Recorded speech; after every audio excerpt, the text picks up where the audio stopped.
This is our What's New video for version 4.29. We fixed the bugs over the weekend, tested it all night, and everything that was causing issues on Friday has been fixed. The first new feature, which you can bring up by going to either quote sheet or hotlist, you then select the currencies that you want to look at. I look at the main 12 pairs, mostly all the dollar and yen pairs. And if you right click on the chart, add delete columns, you can see that there are two new ones in here called Value Area Day and Week. And this basically lets you know whether a currency is above or below its previous day's value area or previous week's value area. Now the value area, which is shown on the chart usually with a yellow line, that's where most traders have positions for the previous day or previous week. There's also the upper value area and lower value area. So if you sort these, currency that is above the point of control but not above the upper value area is going to have a light green.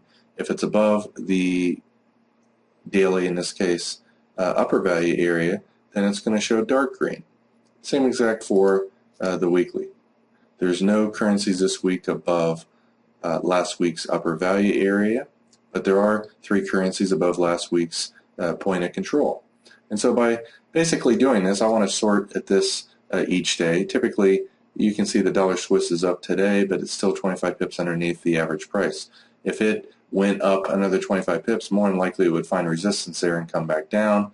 If it broke that area, it would likely probably pop 20 to 50 pips. The weekly value area is a little bit more significant than the daily, and you can use these to know which currencies to sort on, to trade with. And remember, it doesn't sort it by it's sorting it by the number of pips above or below the point of control. This particular currency is down more than the 2 above it, but it's not underneath its lower weekly value area low, and that's why it's a different color, in case anyone's asking that. So that's the first new feature. Second new feature, let's bring up a chart. I found this to be incredibly useful. I love it. It's one of my new favorite trading tools, and it really not only keeps you into the trends, but also allows you to do counter trends when you find these setups, which are sometimes rare, but when you find them, they're very likely. You go to add script, and it's underneath Value Area Intraday. And the default is a 4-hour one. This is the colors for the value area up, the point of control, and the value area down. This is how wide the lines are: 1 pixel, 2 pixels, 1. And if you want to have gray padding above and below it, I only have padding on the 4-hour one. Okay, when this comes up, you can see the previous 4-hour period's value area is yellow. The upper value area is green. The bottom value area is red. Now remember, I had 2 pixels for this, 1 for this, and I didn't have padding for the red and green. Now a lot of traders, myself included, probably if you're going to be an intraday trader and scalping, you're going to want to use 60 minutes. And this is going to show you what the previous hour's average price is. Now if you don't want to see the upper and lower value areas, you can just simply put in a 0 here, and it will only show you the yellow point of control, which is how I'm using it. So basically, in a nutshell, how to use this is when a currency is underneath the value area, it's more likely to go down. Notice how it acts as resistance right here. Resistance right here. Once it breaks above here, it explodes up. Acts as resistance here. Starts. Now, the only caveat I found is at the beginning of a new period, when you see the previous hour's level, it could come up to here, find resistance and fall, or in this case, it can come up to here and break out and go up.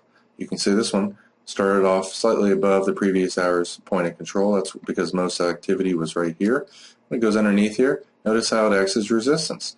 Great short, came up the next hour, broke above it, went up 10 pips here, came down, broke the value area, fell, was underneath the value area, it acts as resistance. Look at how many times these act as resistance, resistance, resistance, resistance. Right here, resistance and resistance. And if it's a very strong day, it's going to act the opposite. It's going to act as support. If it goes above here, it comes down and touches it, it acts as support, there's buying there. The reason this works is because it shows you where most traders have their positions. And these are a very similar concept to the previous day and previous week's value area that we released last time. And that's just simply the regular value areas. And it shows you where the daily and weekly value areas are. And anytime you see that, like you can see today, the value area for Friday was all the way up here. When it's above here, you're basically looking for sells, especially notice how it acts as resistance right here, resistance. That's because most traders had positions at this level. Anyone who bought on Friday, on average, is long from right here. So when it comes up and lets them get out of their trade at break even, you're going to find pretty high probability trades like that. So the last changes to the new version are I totally redid the FX build a trend tool. So first I'm going to put this on a 5R, 5 pips per bar range chart. This is a tool that, as you might know, works live only. It doesn't work historically because there's no way to line up all these multiple time frames.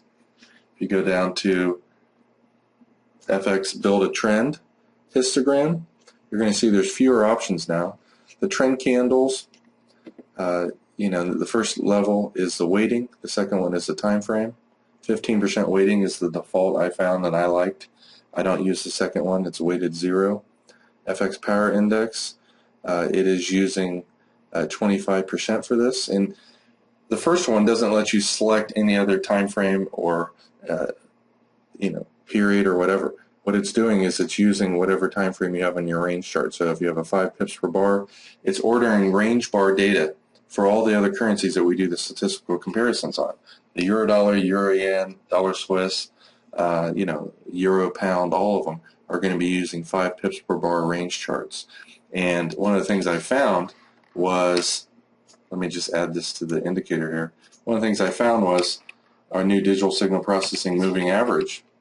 If you had a 5-period shifted to the right, it was phenomenal at finding new trends. Notice beginning of a new trend, beginning of a downtrend, uptrend, downtrend.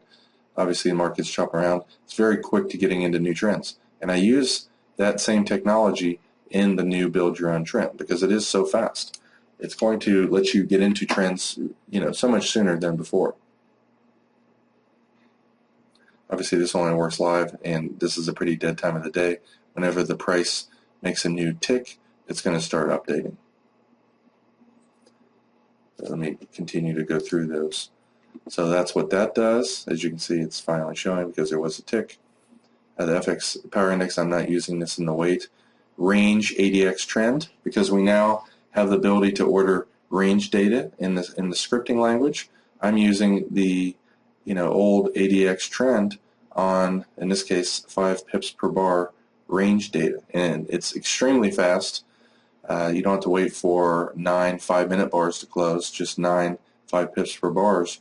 And during active times like news, economic reports, you're going to see new trends. It's going to get you into and out of trends much quicker. So I'm not using the old style ADX trend at all, but you can if you want to change this. Then on the bottom, I changed the weighting. Because most traders really want the fastest and most reliable tools, I'm using a 15% weight using 2-minute bar data, comparing the momentum of the past bars to today's bars. And I did a much better job of averaging together the last few bars to kind of equalize this, and I just find it's more reliable. And so I use 15% weight for the 2-minute bar, 15% weight for the 5. And the same build a trend also can be used in the individual currencies currency meter. Now the last modification was the FX build a trend colored candle. Same exact settings are by default. And when you add this to your chart, you're going to see it changes, as you saw there, the bar to red. The weaker it is, the darker the red it is. The stronger it is, the darker the green it is. And so some traders, I'm kind of leaning that way myself. I've been trading with them probably for the week and a half, and I like having the colored bars versus having a histogram. for a lot of reasons. One, if you get rid of the histogram on the bottom, you have bigger charts. And so, if you want to add a little bit of padding to see above and below price, for instance, let's say you want to see 15% above the high, 15% below the low, what you can do now is, as you can see, if I draw my fibs on here, I know ahead of time where that fib's going to be. Now, if I didn't have that extra padding on there, I wouldn't see that. And if I had the histogram on there, I might not want to give up some chart space. So that's one of the reasons, and I hit the minus key right now to zoom out. I only have 2 days of data on here. But that's one of the reasons I like this. Trend lines and everything else, just looks better when the charts are bigger. Oops, I'm sorry, I picked the wrong one there. That's the trend line right here. So those are all the new features in the latest 4.29. To recap, we have on the charts, FX build a trend candle color is new, FX build a trend histogram is new. Well, it's actually updated. There are tools that were in there before, but they're totally different, much improved. And I also have FX Value Areas Intraday, as well as the quote sheet in the hot list now has FX Value Areas daily and weekly, which lets you know which currencies are above the previous days, point of control, and the upper value area or lower value area, and the previous week's point of control, which is, again, the average price that most traders have positions. So I think you'll find that these changes make trading so much easier than it was in the past, and I'm going to be updating my charts to start showing this in our daily blog videos starting tomorrow.